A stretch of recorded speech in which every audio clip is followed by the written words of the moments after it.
bonsoir à tous. L'une tend vers Dieu, l'autre vers le pouvoir. Relation en dents de scie entre ciel et terre, religieux et politique, duo ou duel. Caftan et veste se déchirent sur un terrain miné par un discours de violence, attaque contre sermon. Pourquoi ça détonne? Un Dieu et des politiques, le thème de votre émission Belle Ligne qui accueille aujourd'hui Cheikh Ahmed Tidiane Al Amine. Cheikh Ahmed Tidiane, bonsoir et bienvenue dans cette émission. Bonsoir Papa Lune, merci de votre invitation. C'est un plaisir de vous accueillir, de parler un peu de cette relation entre la religion et la politique. Pourquoi tant d'antinomie entre ces deux entités aujourd'hui, deux entités qui devraient être complémentaires? Si on le voit historiquement, il y a toujours eu disons, entre le temporel et le spirituel, oui. Il y a toujours eu cette confrontation, si je peux m'exprimer ainsi, disons, du fait que dans nos cieux, sous nos cieux, oui. Disons, l'État est un héritage de l'État colonial. L'État actuel est un héritage de l'État colonial. Mm-hmm. Et vu sous cet angle, il y a eu un rapport de dominateur et de dominé entre le colonisateur et le colonisé, qui avait comme religion le christianisme, le catholicisme plus précisément, et une population qui était déjà islamisée. Donc, cette domination a été peut-être perçue comme une manière, disons, de résister pour les populations locales à un pouvoir qui était venu, c'est vrai, pour des raisons économiques, mais aussi pour des raisons, disons, de christianisation, si je peux dire, de la population sénégalaise. Ouais. Et donc, ce rapport de force qui a toujours existé entre des leaders religieux musulmans et le pouvoir colonial a déteint sur aujourd'hui ce qu'on peut appeler l'État moderne, qui a hérité un peu de cet élan dominateur. Et la laïcité n'a pas aidé aussi à assainir les relations entre... Qu'appelez-vous laïcité, par exemple, au Sénégal, si on tropicalise le mot? C'est un peu comme l'État le définit lui-même. Hein, c'est une... Le Sénégal est une république laïque, comme dans la Constitution. Voilà, c'est une équidistance de l'État vis-à-vis des religions, mais aussi une neutralité de l'islam, de l'État par rapport aux religions. Est-ce que ça a toujours existé, cet écart? Cette distance? Oui, si on regarde, cette distance a toujours existé, je l'ai dit tantôt. Historiquement, on a eu cette distance avec l'État colonial. Mais même au début des années des indépendances, il y a eu une tentative de contenir l'islam, de contenir les confréries religieuses qui étaient dominantes jusqu'à maintenant dans l'islam sénégalais, de contenir donc ces confréries dans leur plus faible expression, si je peux dire. Et la première tentative, les premières réformes qui ont été mises en place par Mamadou Dia au début des années 60 ont été même perçues par certains religieux comme un désir de les circonscrire de leur même faire perdre certains privilèges ou certaines prérogatives que les religieux avaient. Et donc, comment je peux l'appeler, ce n'est pas une insouciance, mais c'est une susceptibilité, si je peux dire, des religieux vis-à-vis de l'État s'est exacerbée au début des années au début des indépendances. Et finalement, avec le religieux a toujours été perçu comme était mangé à la carte, comme dans un restaurant. À chaque fois que l'État avait besoin de religieux sur des aspects de la vie publique assez particulière, l'État venait puiser dans la carte ce qu'il voulait et en dehors de ces sollicitations, considérer le religieux comme, disons, une part à part entière. Autrement dit, moyen, mais pas finalité, c'est ça? Exactement, c'était un moyen et pas une finalité. Et cela, jusqu'à présent, contrairement aussi, de l'autre côté, les religieux, ne voulant pas être écartés de cette vie publique, ont toujours lutté avec Cheikh Ahmed Tidiane Al Maktoum qui avait créé le premier parti qu'on peut appeler parti islamique au Sénégal, avec le PSS, dans les années 59, et qui a été soutenu aussi par d'autres religieux. Ouais. Et ça a été même une stratégie de Cheikh Ahmed Tidiane en s'immisçant dans la vie publique, dans la vie politique, et avec le soutien de certains religieux. Cela a amené l'État de l'époque à aller se réfugier aussi derrière d'autres marabouts et légitimer encore plus cette classe marabout. Autrement dit, le religieux légitime le discours politique. J'ai l'habitude de dire que c'est un jeu de dupes entre religieux et politique. Je te manipule, je te tiens par la barbichette, tu me tiens par la barbichette, si je peux m'exprimer ainsi. Oui. Donc il y a une manipulation mutuelle entre le religieux et le politique, et chacun dans ce jeu de dupes essayant de trouver son épingle du jeu. Un jeu politique, parfois, qui peut être dangereux, et donc qui sollicite les religieux pour l'apaisement de l'espace public. Quand il y a tension. Exactement. Mais un jeu religieux qui va dans le sens de maintenir, en tout cas, qui va dans le sens de maintenir une paix durable, mais aussi maintenir un certain, si je peux m'exprimer, un privilège, en tout cas des privilèges que les religieux ont sur la société. Ce n'est pas des privilèges souvent matériels, comme on peut le penser, mais c'est un leadership que le religieux veut continuer à préserver, à appliquer dans l'espace public. Exactement. Entre la France, vous parlez tout à l'heure de l'héritage colonial, entre la France de 1789, la Révolution française, il y a eu la séparation du temporel et du spirituel. Et le Sénégal de 2023, ressemblance où il y a des changements, qu'est-ce qui se passe, cette volonté de pouvoir, de séparer, de tracer un peu les frontières entre ces deux camps, les spirituels et le temporel? Cette comparaison est un peu exagérée, si je peux dire. C'est vrai, la France de 1789, il y avait une rupture de confiance entre le peuple et le clergé. Voilà. Donc, parce que la monarchie faisait partie du clergé, exactement, du clergé. Donc, il y avait cette rupture de confiance qui a fait que le peuple a un peu relégué la religion et la monarchie. Ce n'est pas le cas actuellement. Aujourd'hui, si on voit un peu qu'est-ce qui se passe, c'est un peu une lutte entre le système et l'antisystème. Ce n'est plus vu seulement au point de vue religieux, mais c'est un système qui est incarné par un ensemble d'éléments politiques, économiques et religieux, qu'une partie de la population, bien je peux dire une jeunesse qui est en perte, peut-être. On parle souvent de perte de repères. Moi, je ne le considère pas comme une perte de repères. C'est une jeunesse qui est en quête de nouveaux repères, du fait d'une situation économique exacerbée qui a fait que les jeunes n'ont plus de visibilité par rapport à leur avenir. Et moi, je ne suis pas de ceux qui disent que c'est une jeunesse malsaine, c'est une jeunesse qui est... Je suis pour une rééducation des masses. Une rééducation des masses qui va dans le sens de promouvoir les enseignements islamiques, les enseignements religieux dans leur globalité, les renseignements, mais aussi traditionnels, des personnalités qui ont vécu dans ce pays et qui ont fait de ce pays ce qu'il est devenu aujourd'hui. Donc, il y a, c'est vrai, une guerre, si je peux dire, entre un système qui existe depuis la nuit des temps, incarné par un État disons, plus ou moins macrocéphale, des religieux qui, pour souvent, à tort ou à raison, sont considérés comme des complices de cet État, et un monde économique qui tire des prébendes dans cet État. Donc c'est ce système-là qu'un anti-système est en train de vouloir combattre pour pouvoir, disons, instaurer un nouveau schéma où les populations pourraient peut-être se retrouver mieux. Est-ce une tension féconde? Je pense que toute opposition peut apporter quelque chose. Donc, toute opposition est une évolution dans les rapports entre entre les différents belligérants, entre les différents acteurs en présence. Par contre, il faut éviter le basculement.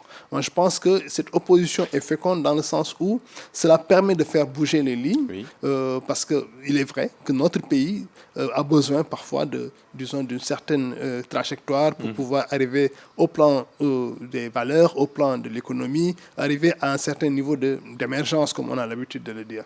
Mais il faudrait que cette révolution se fasse de manière plus ou moins douce pour permettre de ne pas tomber dans le basculement, dans un monde où il y a énormément d'enjeux. Au Sénégal, on parle de pétrole, gaz, etc., mais aussi des enjeux géopolitiques qui peuvent faire basculer notre pays dans une situation peut-être irréparable. Je pense que certaines inquiétudes, certaines revendications sont légitimes. et que Lesquels, par exemple? Non, aujourd'hui, par exemple, on parle beaucoup de chômage des jeunes dans ce pays. Les religieux doivent parler du chômage des jeunes. Des jeunes, je suis d'accord. Mais on parle beaucoup de la lutte contre la corruption. Aujourd'hui, la corruption gangrène notre... La malgouvernance gangrène notre société. Oui, je pense que c'est dans notre ADN. Et j'ai l'habitude de dire que tous ceux qu'on reproche de corruption, de malgouvernance, sont des Sénégalais comme nous autres. Et cette situation se répercute dans tous les niveaux de notre vie sociale. Donc je pense que c'est la demande, il ne faut pas le voir en termes d'un régime, il ne faut pas le voir en termes d'une opposition qui fait peur parfois. Je pense qu'il faut le voir dans le cadre d'une société qui est en crise et dans laquelle il faudrait trouver des ressorts pour pouvoir sortir de cette crise en inculquant, je l'ai dit tantôt, certaines valeurs que nous perdons de plus en plus, mais aussi en nous propulsant sur de nouveaux schémas de développement, sur de nouvelles trajectoires de développement. Aujourd'hui, jusqu'à présent, nous ne sommes pas sur les bonnes trajectoires.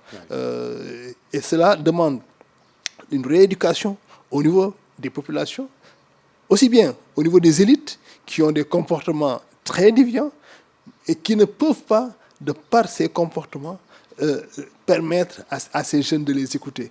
Comme on dit en Wolof, donc aujourd'hui... D'où la nécessité de changer, de réadapter le discours par rapport aux enjeux modernes, le discours religieux surtout. Oui, je pense qu'aujourd'hui, je le disais dans un de mes écrits, rien n'a changé sous les cieux, mais les religieux doivent changer.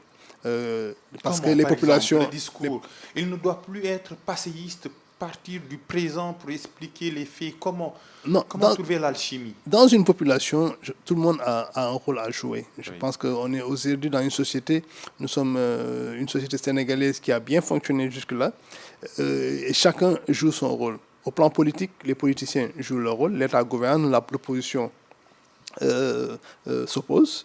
Nous avons une société civile qui essaie de veiller au grain. Les religieux sont perçus comme les régulateurs. C'est régulateurs en termes d'apaisement de l'espace public. Et pour moi, c'est un rôle important qui nous a porté bonheur jusque-là et qu'il ne faudrait peut-être pas négliger dans le futur. Je pense qu'aujourd'hui, il est important que les religieux, je ne parle pas des religieux qui s'engagent en politique, parce que pour moi, je fais souvent la distinction entre le religieux qui garde son statut de médiateur. Il y a une différence, c'est important. Oui. Un religieux qui s'engage en politique, reste-t-il un religieux ou un politique ou un religieux politique, un trait d'union? Bon, il faut d'abord définir c'est quoi un religieux dans notre pays. Souvent, en Wolof, on les définit comme les Doomu Daara. Si c'est quelqu'un qui a été à l'école coranique, les Doomu Daara, tout le monde est... Ou qui fait partie d'une famille religieuse. Mais en général, on définit les religieux, mais aussi des personnes qui, de par leur propre science, ont développé un certain leadership au plan religieux, même s'ils ne font pas partie de certaines familles religieuses. Donc il y a une classe aujourd'hui qu'on peut qualifier de religieux et qui, dès qu'il s'engage en politique, peut poser problème. Même si moi, je ne suis pas contre un religieux qui s'engage en politique. Toutefois, un religieux qui s'engage en politique ne pourrait plus jouer un rôle de médiateur. Pourquoi? Parce que d'abord, je l'ai dit tantôt, dans une société, il faut que chacun joue son rôle. Si aujourd'hui, comme on le dit, je vais utiliser parfois des termes en Wolof parce que c'est des choses qui sont quasiment intraductoires. Je dis souvent que ceux qui attendent de faire, quand vous êtes on ne peut pas être jugé parti. On peut être jugé parti si on peut le traduire comme ça. Donc aujourd'hui, un religieux qui s'engage en politique devrait, dans le sens où il ne peut pas être consulté lorsque le pays arrive à un niveau de basculement ou lorsque le pays arrive à un niveau où il est important que les dialogues soient renoués, qu'ils soient entre les deux pour pouvoir... Je ne parle pas de neutralité, je parle d'équidistance. D'équidistance entre les différents acteurs politiques dans le cas où la situation pourrait se compliquer. Donc aujourd'hui, le religieux qui s'engage en politique, avec tout le respect que je dois, ne pourra plus revenir en arrière pour jouer un rôle de médiateur. Par contre, je dis toujours que l'engagement des religieux en politique pourrait contribuer à assainir l'espace politique. Ils en ont le droit, non? Parce qu'ils en ont le droit d'abord, mais aussi de par les valeurs qu'ils doivent incarner, les valeurs religieuses, qu'elles soient chrétiennes ou musulmanes, qu'ils incarnent, ces valeurs devraient permettre d'assainir l'espace public qui est aujourd'hui considéré comme un espace de, disons, je ne vais pas trop jeter la pierre dans le pavé des religieux. Voilà, c'est un espace parfois un peu heurté où on peut se permettre le manque de reconnaissance. C'est ça. Le manque la politique a son lexique aujourd'hui. Oui. Le religieux également. Oui.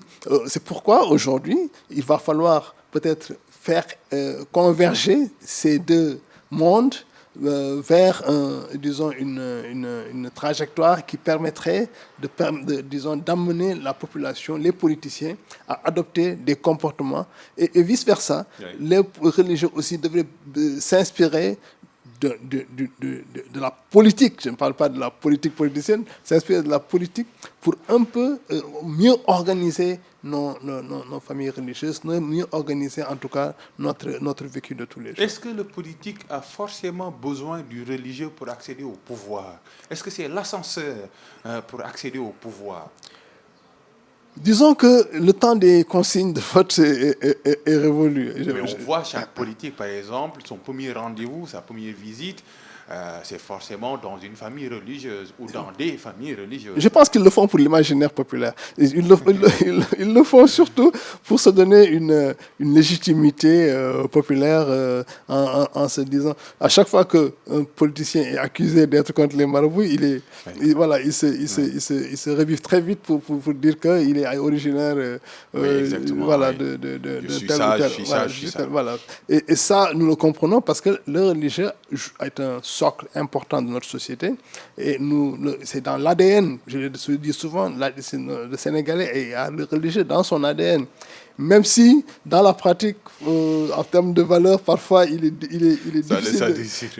difficile de distinguer le Sénégalais, l'acte que le Sénégalais pose en tant que Sénégalais et l'acte qu'il pose en tant que musulman. Oui. Il y a parfois des différences d'approche qu'on a et qui font que notre pratique religieuse est parfois sujette à des conséquences sur notre vécu qui ne correspondent pas toujours aux valeurs religieuses que nous incarnons.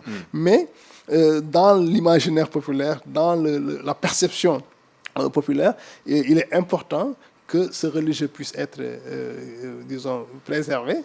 Et les politiques jouent un peu sur cela en venant vers les politiques.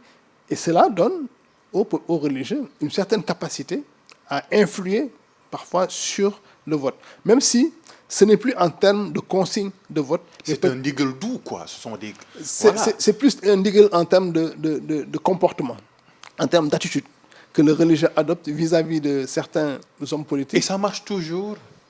Oui, dans une certaine mesure, même si ça peut être contre-productif parfois, lorsque la personne, en tout cas, qui donne le niggle, ne bénéficie pas toujours d'une certaine légitimité pour le pays. Et cela peut être contre-productif. Mais le niggle, pour moi, est toujours la consigne implicite, si je peux m'exprimer ainsi, est toujours d'actualité. Et le religieux continue d'être un grand électeur. Et cela, même dans les grandes démocraties, nous retrouvons des grands électeurs, que ce soit aux États-Unis. La Russie actuellement. En Russie et aux États-Unis, on retrouve des grands électeurs. Et cela a toujours fonctionné comme ça. Maintenant, il faut que les grands électeurs puissent avoir la légitimité, mais aussi continuent d'avoir une attitude qui corresponde à ce que les populations, aux aspirations un peu des populations. Ça montre aussi que malgré les attaques, le religieux ou bien la religion garde sa force. Oui, surtout dans notre peuple et même dans les autres peuples. Karl Marx disait que la religion est l'opium du peuple, mais il a ajouté aussi que c'est l'esprit, c'est l'âme du monde sans cœur. Oui. Donc, oui. Pour dire que la religion... c'est contre le fatalisme, quoi. Voilà, c'est exactement. Mais la religion, aujourd'hui, est un ciment, d'abord, pour notre pays. Aujourd'hui, si nous n'avons pas des problèmes de race, nous n'avons pas des problèmes d'ethnie, cela est peut-être dû en partie par la pratique religieuse confrérique, où dans la même confrérie, on retrouvait une certaine confraternité de différentes races, de différentes ethnies, de différentes, en tout cas, tribus et de personnes de différentes localités. Ce qui fait que la religion constitue déjà un ciment, même si, dans une certaine mesure, elle a parfois constitué, disons, en tout cas dans certaines circonstances, ça peut être source de petits conflits entre différentes, ce qui est déjà nous, en tant que cadre unitaire de l'islam au Sénégal, qui est un peu une de nos missions, d'utiliser la religion pour raffermir les relations entre les peuples. Donc aujourd'hui, je pense que la religion, vue sous cet angle, constitue pour moi un impératif, quelque chose qu'il faut conserver dans notre société. Maintenant, il va falloir que les politiques, qu'on ne soit pas un peu toujours à la merci des politiques qui nous utilisent souvent dans des situations où voilà, ça les arrange, et que nous puissions nous départir de ces politiques au moment où disons, en tout cas, nous voyons que ça dérive vers des situations qui pourraient être compliquées. Peut-être le religieux aussi a forcément besoin du politique. Oui, évidemment. On voit un peu des appropriations. Et c'est là où notre laïcité a des problèmes. En général, et je l'ai dit souvent à certaines autorités, vous ne pouvez pas, à chaque fois que en tout cas, il y a des sollicitations des religieux par rapport à certaines institutions. Je prends le cas, par exemple, de l'institutionnalisation du religieux, qui est un débat qui est de plus en plus soulevé. La protection de nos chefs religieux par rapport à des situations comme le président de la République, par exemple, qui est protégé en tant qu'institution par les lois de la République. Mais nous sommes un pays laïque. Oui, c'est l'argumentaire que les politiques nous sortent toujours en disant que nous sommes un pays laïque. C'est pourquoi nous ne pouvons pas permettre, disons, de légiférer sur certaines questions liées à la religion. Je pense qu'il faut qu'on sorte de ce piège de la laïcité, parce que pendant les gamous, pendant les magal, pendant la Korité et les autres fêtes religieuses, l'État intervient très bien dans la vie des religions. Alors je pense qu'il est important d'organiser tout cela dans un cadre plus ou moins officiel pour que la religion puisse continuer à jouer véritablement son rôle. Sinon, on va aller vers des dérives, on va aller vers un manque de maîtrise. Toutes les personnes peut-être plus ou moins bien mal intentionnées pourraient s'immiscer en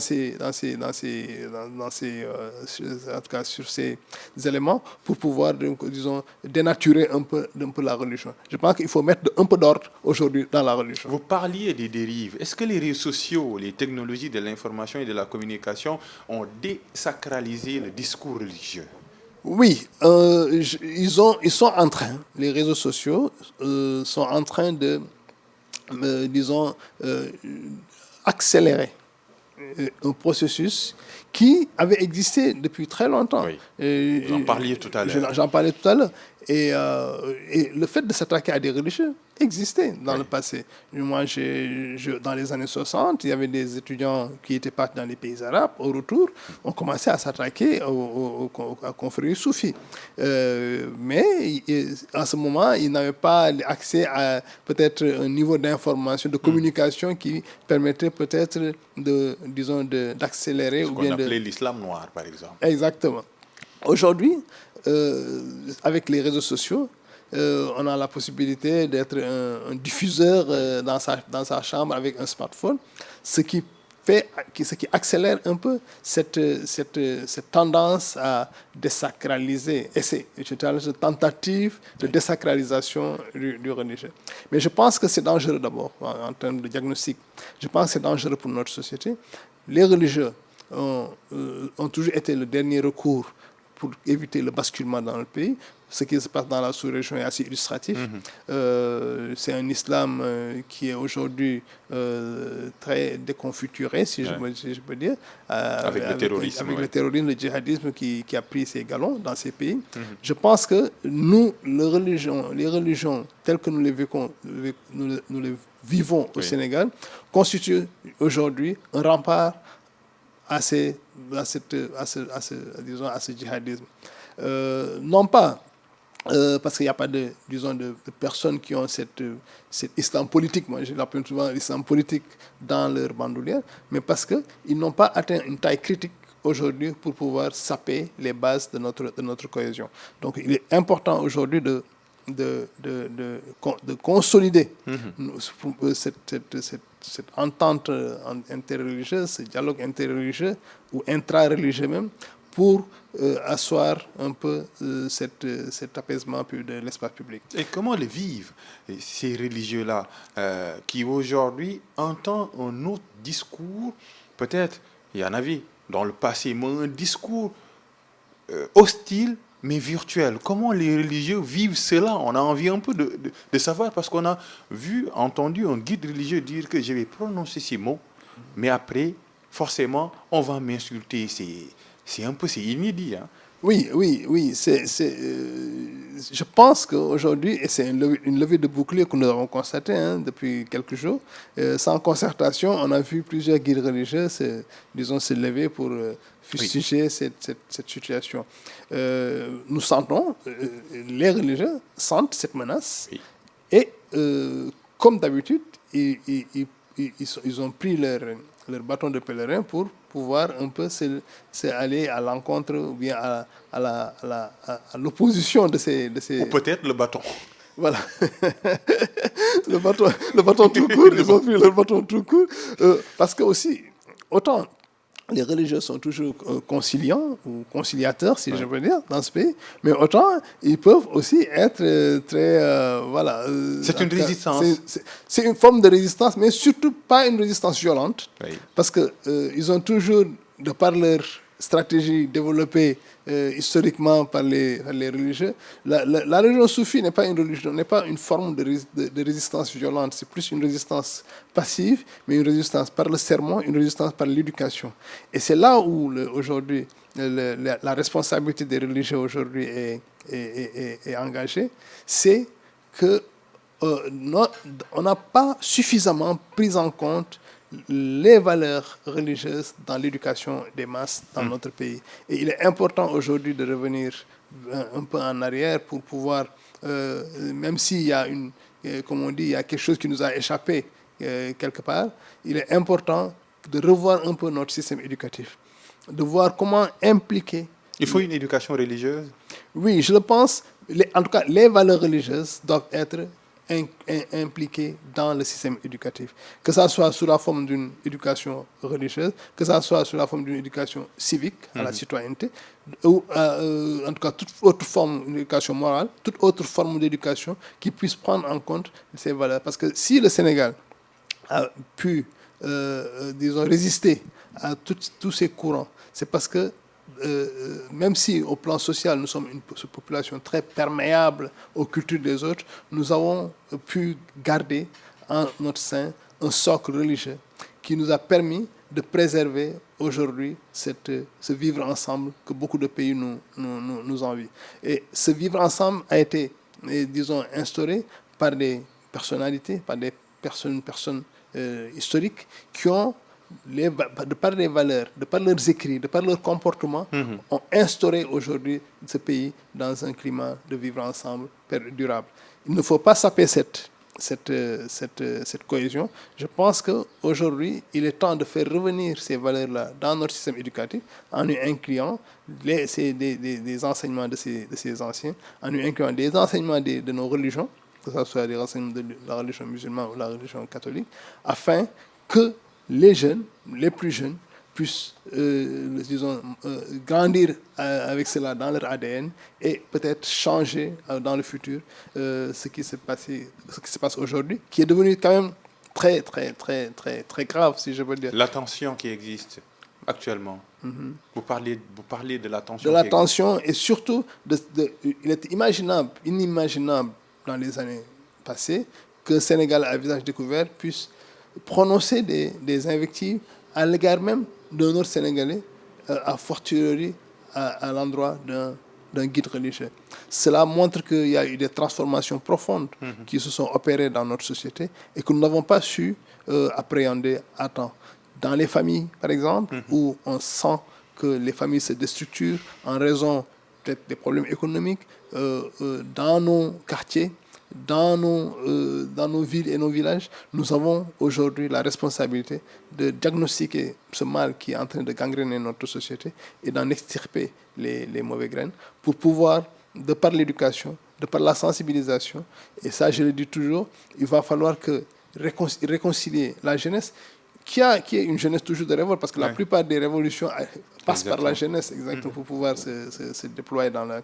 Donc il est temps que les adultes puissent prendre en charge les préoccupations de cette jeunesse-là, en termes de chômage, en termes de perte de valeur, entre guillemets, en termes disons, de manque d'éducation, pour pouvoir, disons, aller vers des lendemains plus cléments. Mais ce que l'on constate, cher Ahmed Tidiane-Sy, c'est que ces tensions sont contextuelles. À l'approche d'élections, les enjeux de pouvoir, on a un peu des frictions entre la politique et la religion.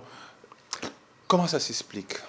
Oui, le Sénégal, même si on vote depuis 1848 au Sénégal, l'élection, qui est, comme on dit, la respiration de la démocratie, a toujours été, en tout cas pour le Sénégal, une occasion de velléité, de violence entre les acteurs politiques. Cela, c'est inhérent à notre système démocratique. Oui. Même si dans les autres démocraties, la violence est une exception, chez nous, la violence est devenue un récurrent, en tout cas à l'approche des élections.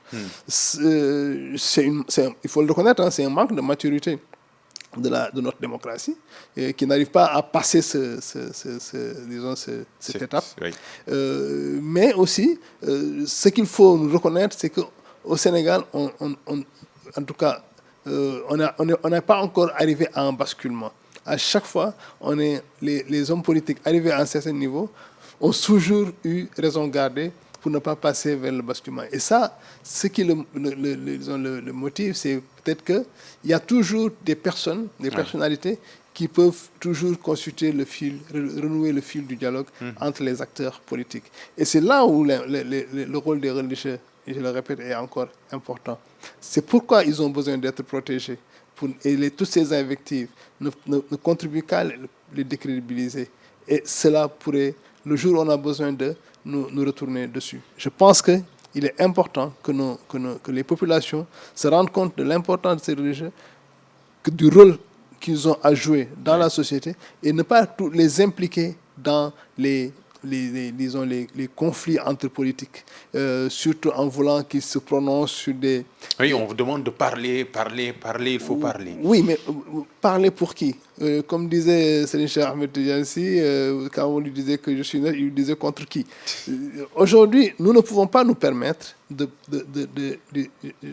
ne sommes pas neutre, hein, je le dis souvent. On vous demande de parler sur des questions politiques, par exemple. Le religieux ne peut pas être neutre. Il a disons, sa tendance politique dans son cœur. Il a sa vision politique qu'il peut parfois ne pas partager. Mais il a l'obligation d'être à équidistance. C'est-à-dire, un religieux ne doit pas... Pourquoi les religieux ne parlent pas des questions de mandat, par exemple, de malgouvernance, etc. Pourquoi? C'est parce que le religieux ne peut pas se permettre, comme on dit, je l'ai dit en tant qu'acteur, dès qu'il y a des sujets, dès que vous prenez position... C'est le sujet qui divise, par exemple. Oui, mais dès que le religieux se prononce sur ce sujet, il pourra être cantonné dans un camp ou dans un autre. Et dans ce cas, il ne peut plus, étant dans un camp, ne pourra plus être dans son rôle d'arbitre. Oui. C'est pourquoi je préfère qu'on épargne les religieux de se prononcer sur des sujets qui opposent des camps. Parce que parler, c'est prendre position. Oui. Et prendre position, c'est être dans une logique de ne plus pouvoir être arbitre. Et donc, je pense qu'on doit préserver nos religieux. C'est nous qui devons les préserver de cela. Ne pas les pousser. Souvent, on cite Mame Abdou Aziz Dabakh dans ses prises de position. Mais Mame Abdou Dabakh parlait surtout aux institutions. Mame Abdou Dabakh parlait surtout de la situation politique dans son ensemble.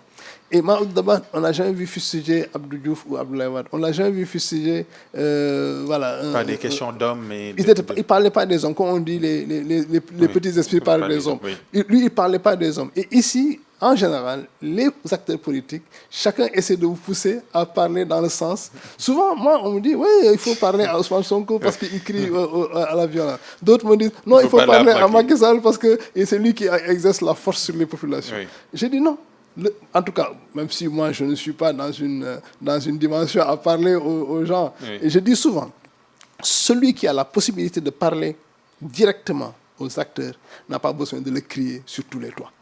Si, de par la légitimité du religieux, il a la possibilité de s'adresser directement, sans gants, aux acteurs politiques, je pense qu'il n'a pas besoin de le crier partout pour faire le buzz, comme on a l'habitude de le dire, et peut-être même, disons, pour plaire. Moi, je dis que le religieux ne doit pas parler pour plaire. Le religieux doit être là pour pouvoir adoucir les mœurs, adoucir les relations entre les acteurs en présence, pour que ce pays puisse vivre dans la paix. C'est seulement dans la paix qu'on peut construire ce pays. La paix, c'est le mot phare de cette émission, qui est un Dieu et des politiques. Cheikh Ahmed Tidiane Sy, merci d'être là. C'est moi qui vous remercie, Papa Alioune. Je trouve que le temps a été très court, du fait de l'intérêt de on a fait 40 minutes de cette émission. Et j'en profite encore pour lancer un appel aux acteurs politiques sur le sens de la responsabilité pour préserver ce pays dans la situation où les anciens nous l'ont légué, afin qu'on puisse les léguer aux générations futures. Les marabouts ou bien les religieux seront les juges de la paix en 2024? Je le pense. Et je pense qu'on n'aura pas besoin de leur service. J'espère qu'on n'aura pas besoin de leur service et que la démocratie, comme toujours, sera sortie grandie de ces joutes électorales. Espoir. En tout cas, merci à Cheikh Ahmed Tidiane Sy, le président du QDIS, pour cet entretien, un Dieu et des politiques, la situation, la relation entre la religion et la politique. Merci également à Frotec, cet antre, ce terreau, cet hôpital des esprits qui nous accueille toujours pour cette émission. Merci à la noblesse Anoudine, Sidignan, Bogos, Pape Gueye et Kobor qui nous conduit. Merci à cette noblesse Anoudine qui nous a permis de réaliser cette émission. C'était Belle Ligne. Continuez de suivre les programmes d'ITV.